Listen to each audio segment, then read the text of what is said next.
Woo! Let me just move this stripper pole out of the way.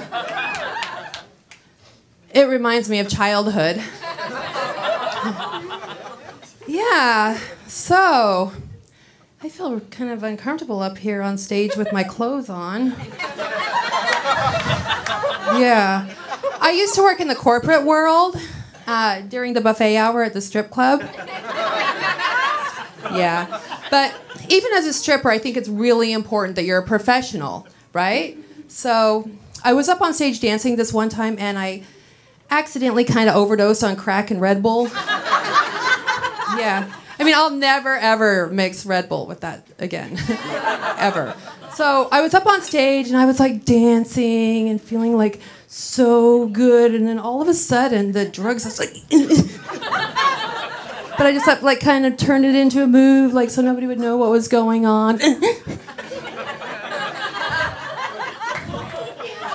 Yeah. And the paramedics, they came.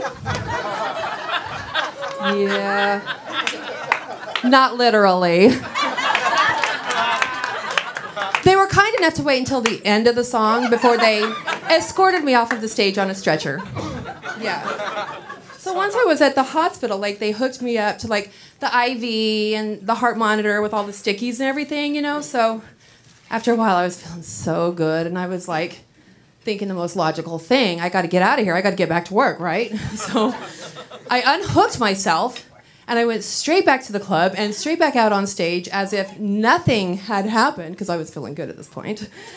And there I was again, and I was, like, dancing and feeling so sexy at this point, because by now, everything had kicked in. And, yeah, this guy was, like, wanting to tip me, so I went up to, like, the edge of the stage, and I, like, bent down really close to him, and he's like, "What's them things?" I got all proud. I looked down, and there were, like, the stickies.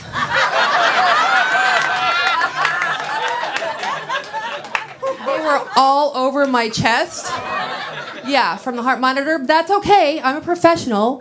I just kept on dancing, and I just, like, turned it all into a move and get rid of these little fuckers. They were on my back, too.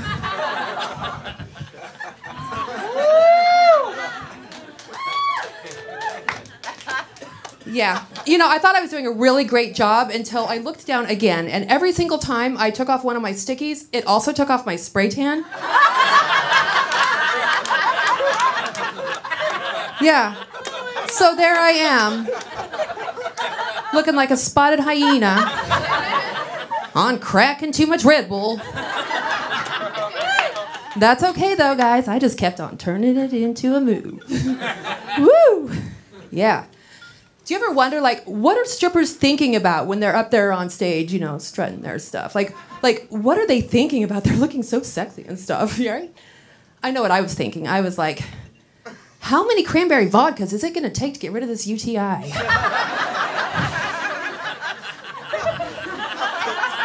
Woo! 3.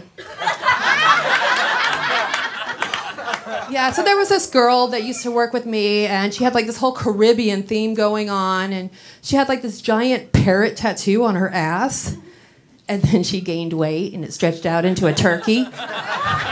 She was such a bitch, so I was so glad. Like, who's the turkey now? Okay, I've got some emotional problems. Yeah, which you could probably tell by, like, every single thing about me. Yeah. The truth is that I have tried to kill myself. Yeah, just another failure. Yeah. Don't try, do!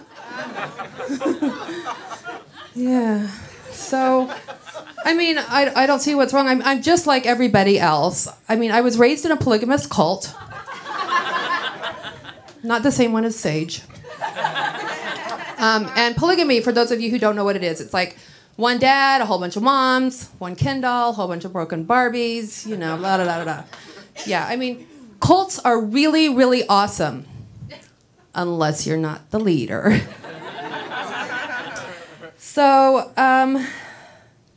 yeah, Yeah, I like to reminisce about the good old times, you know, the good old days when the FBI, they came on in and they raided the place. Yeah, I mean, I never really knew what was going on. I was just 12. I was barely married. Yeah. But now I'm a mom, and I like to do things a little bit differently now, you know. Okay, let's face it, I'll never be the mom my moms were. Yeah. So, as she said, I do have these 4 adorable, adorable little dogs. They are so cute. I love them. Except for when it's time to have sex with my husband. Like, they want to be in on everything, okay? And I tried to lock them out, and they're just like... And I'm like, okay, just let them in. Just ignore them. They're fine. Just, you know, pretend like they're not here. So my husband's like, okay. So we're like, the dogs are in there, and we're like getting into it. And I'm like, okay, good. And then the dogs they're like so excited. Something is happening in the house. Oh my God, there's some action. Woo! And they like start like biting at the blankets and like growling. And so I have to calm them down in order to, you know, focus on my husband. Just focus. So I'm focused. And they're like, okay, good, get you, Chanel. Go baby, go baby. Shh, shh, shh. Kai. Get away from daddy's dick. Get away from daddy's dick. No. Good baby, good you, baby. I get you, Kai. I get you. Oh, good baby.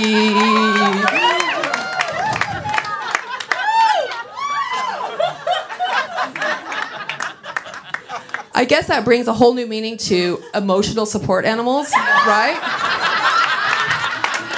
That's my time. Thanks, guys. I'm Amber.